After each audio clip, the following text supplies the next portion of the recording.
Welcome to Business Acumen Session 4 Macros Getting the Fit Right. Last week, in the Session 3, we worked on how to run a business across the various stages. This program is for creating a workforce that generates opportunities continuously. This is being brought to you by METL Global Perspectives, www.metl.in. Continuing business is equal to evolution minus disruption. The constant evolution of technology and increasing needs of consumers ensures that businesses move ahead. Consumer needs, defined in 4 broad directions: faster, better, cheaper, and healthier, constantly drive technology improvement and adoption. This creates great disruption for those who want to preserve status quo and opportunities for those who are agile and thrive on evolution. Disruption for capital-intensive businesses. Capital-intensive businesses get severely disrupted with any such change, and the risk of rapid obsolescence of plant and machinery is very high. Power plants, steel plants, refineries, and most large projects are subject to the risk of obsolescence, and they need to be handled accordingly. The world is witnessing a large-scale disruption due to the advent of electric cars and the resulting drop in capacity utilization of petrol and diesel-based automobile manufacturing facilities. This is not going to stop here. This is going to expand to all spheres of usage. New technologies will continue to drive the disruption. How does one invest in building capacities while staying ahead of the obsolescence curve? Is there a framework to that? The answer lies in understanding the broader macroeconomic environment and steering the business along with it. Therefore, understanding macros becomes very important for any person who is involved in business. These macros set the broad context in which the business is operating. The more you know about it, the deeper the insight you have about it, the better you will be able to do as a business manager or a business leader or a business owner. Understanding macros is at the fundamental of business acumen. Few distinct type of businesses. There are only a few distinct type of businesses possible: financial, product, or service. These can be coupled with the value disciplines, which are 3 of them, which is customer-centric, product excellence, or operational excellence. And then these are to be aligned with the market segments which are there, which is consumption, investment, government, exports, or imports, which is a part of the fundamental GDP equation. When I say the word segment here, do not confuse with the classical marketing concept of the word segment. I'm just using it loosely as the various opportunities which are there, which you can grab from that context. Within consumption, one can always say that there are SECA, B, C, D, E, F, different levels of income of people, and therefore different segments further in that. Of course there are. Depending on the level of education, there can be segments created. Of course there can be. However, these 5 are the fundamental market that you can tap into. The DBVF approach to business. This is the most crucial aspect of this particular piece that we are talking of. Think through. If you really think through this combination in front of you, you will see that there are 50 different ways of doing any business. So the first thing is that what is the broad direction that you are going for? Is it faster, better, cheaper, or healthier? And you need to stick to that. The second is the type of business. Are you a financial business, a product business, or a service business? Third, what is the value discipline that you are catering to? Is it product excellence, operational excellence, or customer centric? And the fourth is, what is the focus of your business? Is it the consumption sector, which we call as B2C? Is it the investment sector, B2B or B2I? Is it the government sector, B2G? Is it the export sector? B2B, B2C, B2I, B2G? Is it the import or import substitution sector? B2C, B2I, B2B, B2G. Now you look at this. Think of anything that you're trying to do. Throw it out on this particular matrix. Select one aspect from each of these columns. Broad direction, where are you? Next, look at the type of business. Are you financial? Are you a product? Are you a service? Next, look at the value discipline. Which one of these you are operating with? Next, look at the focus of your business. When you put the DBVF approach to business together, you will automatically see that there are so many options that you can play with, and you have to decide the one that you want to choose for your particular organization. Let me explain this with an example. Look at a real estate business options. For instance, consider a businessman who wants to venture into real estate business, focus on housing. Now, real estate has various housing, shopping malls, schools, all these are real estate, but he wants to focus on housing.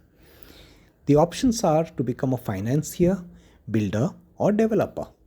The value discipline could be customer centric, designed as per the requirements of individual customers, product excellence, designed by the best designers, or operational excellence, designed to be the most convenient one considering ease of living.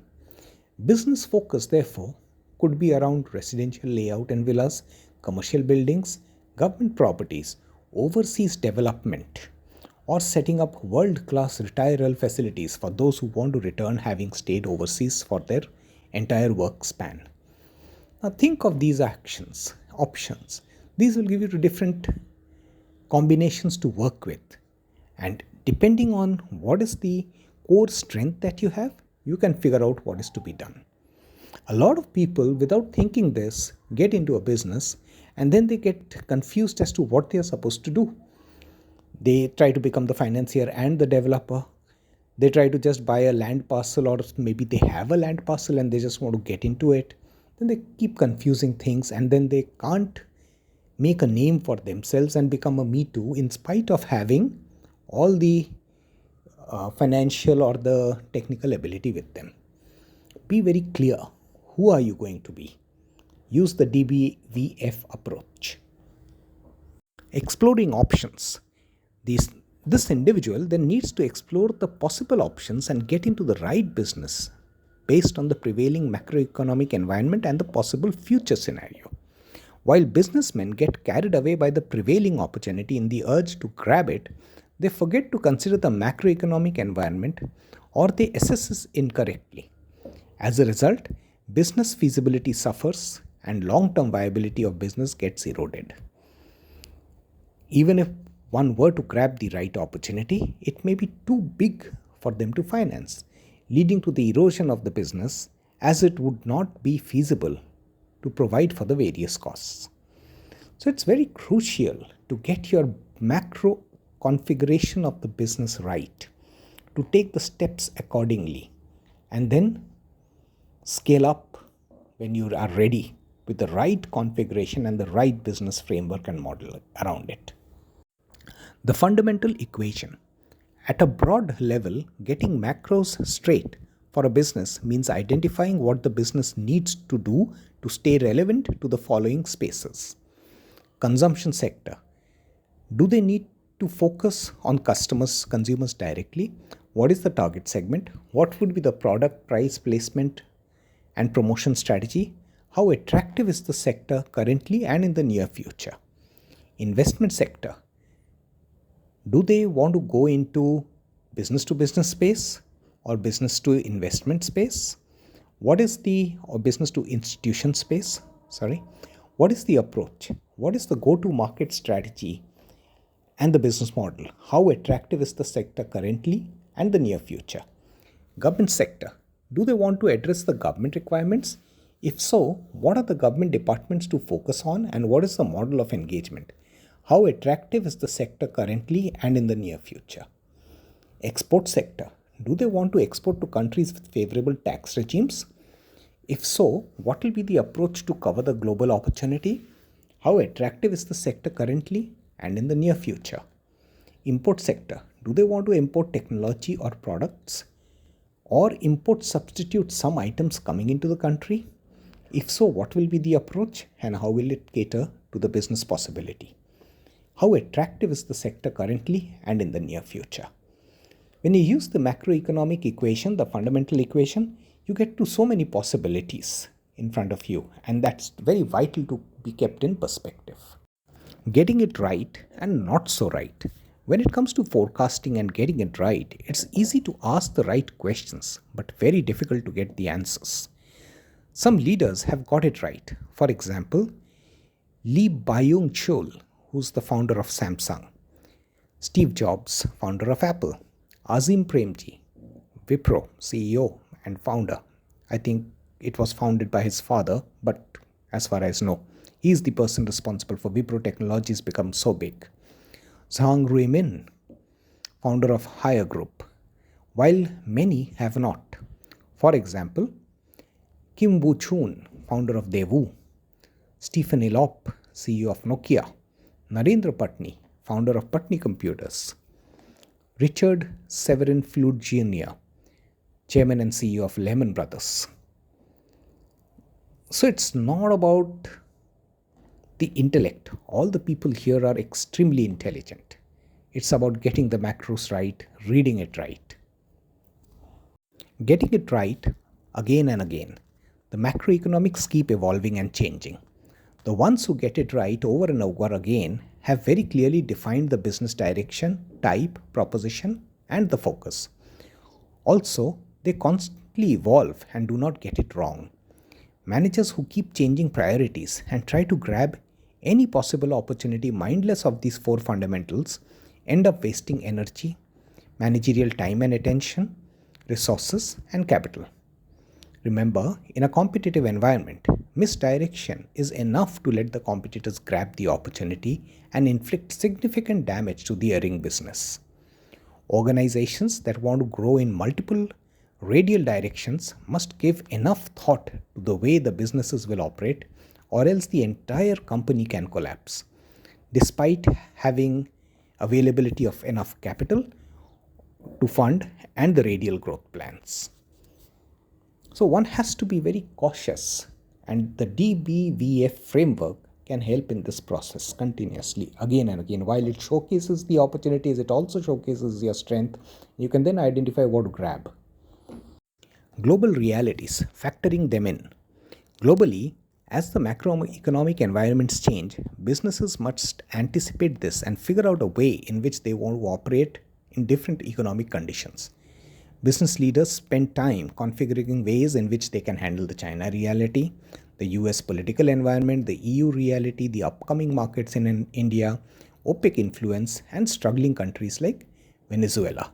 A country that can be struggling now can be a great economic opportunity in a few years to come.